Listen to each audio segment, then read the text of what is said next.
মামলা হয়েছে, মোকদ্দমা হয়েছে। বলতে গেলে তার শতভাগ মামলা মোকদ্দমা করেছে বিএনপির লোকজন, এবং তারা এই কাজগুলো করে যথেষ্ট চাঁদাবাজি করেছে, অর্থবৃত্তের মালিক হয়েছে এবং আওয়ামী লীগের পরিবারকে জিম্মি করে রাজনৈতিক, অর্থনৈতিক, সামাজিক ফায়দা লুট করেছে।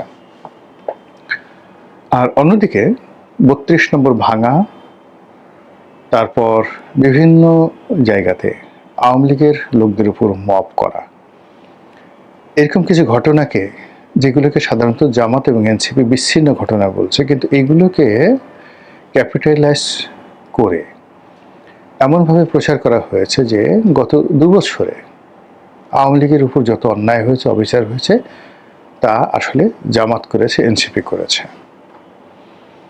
এদিকে তৃণমূলের খবর, ঢাকার যারা আছেন লোকজন তাদের কথা আলাদা, কিন্তু তৃণমূলের খবর হলো অবস্থা দৃষ্টে যারা পলিটিক্যাল লোকজন রয়েছেন বিএনপি এবং জামাতে, তারা সবাই আওয়ামী লীগের যারা নিরীহ ভোটার রয়েছেন তাদের সঙ্গে একটা সমঝোতা সম্পর্ক তারা তৈরি করেছিলেন বিগত নির্বাচনকে সামনে রেখে।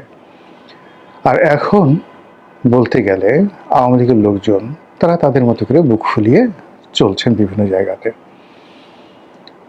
অন্যদিকে বিএনপি, জামাত এবং এনসিপির মধ্যে যে বিরোধ, যে বন্ধুত্ব, এটা অনেকটা গুপ্ত। মানে তাদের মধ্যে আসলে সমঝোতা নাকি শত্রুতা, তাদের মধ্যে বন্ধুত্ব নাকি বৈরিতা, এটি বোঝা যাচ্ছিল না। কিন্তু সাম্প্রতিক কিছু কর্মকাণ্ডে যেটা মনে হচ্ছে সেটি হলো বিএনপি, জামাত, এনসিপির যে সম্পর্কটি পয়েন্ট অফ নো রিটার্নে চলে গেছে। বিশেষ করে জুলাই সনদ বাস্তবায়ন, সংবিধান সংশোধন, ডক্টর মোহাম্মদ ইউনূসকে রাষ্ট্রপতি পদে বসানো, তারপর আলী রিয়াজ কমিশনের যে সংস্কার প্রস্তাবগুলো ছিল সেগুলো তাদের মতো করে, অর্থাৎ এনসিপি এবং জামাতের মতো করে, ডক্টর ইউনূসের মতো করে সেগুলো বাস্তবায়ন করা, এই কাজগুলো বিএনপি আসলে করতে চাচ্ছে না। দ্বিতীয়ত, ডক্টর মোহাম্মদ ইউনূসের যারা লোকজন ছিলেন তাদের একটা বিরাট অংশ যারা প্রো বিএনপি ছিলেন, বিএনপি তাদেরকে ক্যাপিটালাইজ করে ফেলেছে, তাদেরকে নিয়ে নিয়েছে।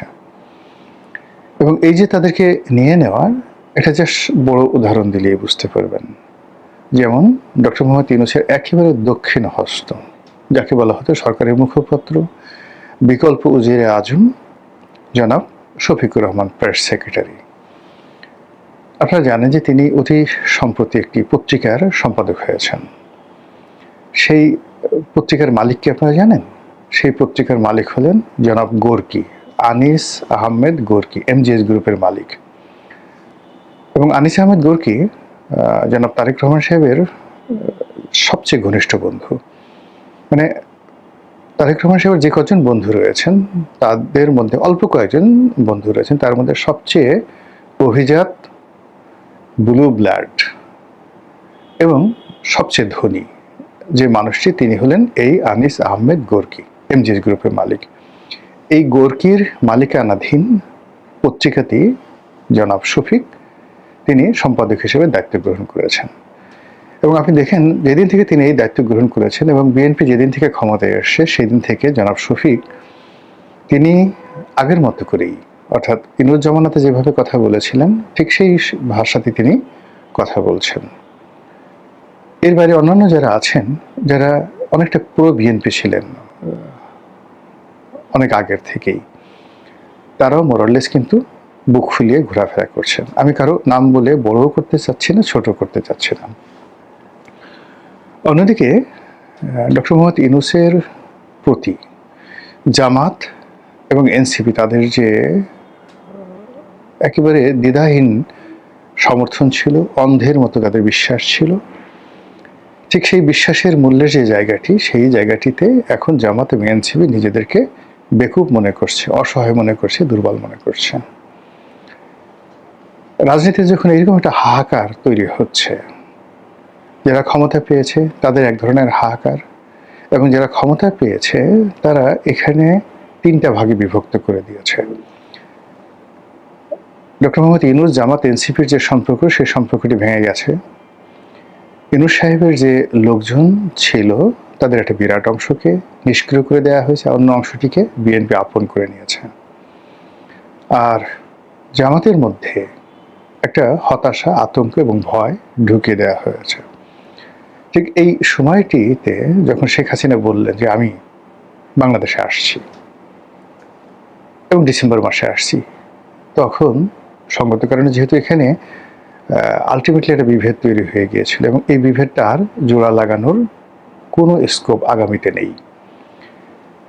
তো সেই অর্থে সরকার, বিএনপির যারা সহযোদ্ধা রয়েছেন তাদের সাথে যমুনাতে বৈঠক করেছেন, খাওয়া দাওয়া করেছেন, আনাকুম জানাকুম সালাম আলাইকুম এরকম কথাবার্তা সেখানে হয়েছে। অনেকে গিয়ে অনেক বড় বড় দাবি দেওয়া পেশ করেছেন, অনেকে সরকারের মন্ত্রী এমপি হতে চেয়েছেন, আরও ইত্যাদি নানা কিছু, কিন্তু কাজের কাজ কিছুই হয়নি। এর কারণ হলো যারা গিয়েছিলেন আসলে তাদের মানে ওইরকম সাংগঠনিক ভিত্তি, পরিচিতি, সামাজিক যে কানেক্টিভিটি বা যাকে বলা হয় সুনাম সুখ্যাতি, বলতে গেলে একমাত্র মাহমুদুর রহমান মান্না ছাড়া অ্যাজ এ পার্সন ওখানে ওইরকম কেউ নেই যিনি কোনো একটা সচিবালয়ে টেলিফোন করবেন, বাংলাদেশে কোনো একটা ডিসিকে টেলিফোন করবেন, কোনো একটা জেলা শহরে একা একা যাবেন এবং সেখানে কেবলই মাত্র তার রাজনৈতিক ক্যারিয়ারের কারণে সম্মানিত হবেন, মর্যাদা পাবেন।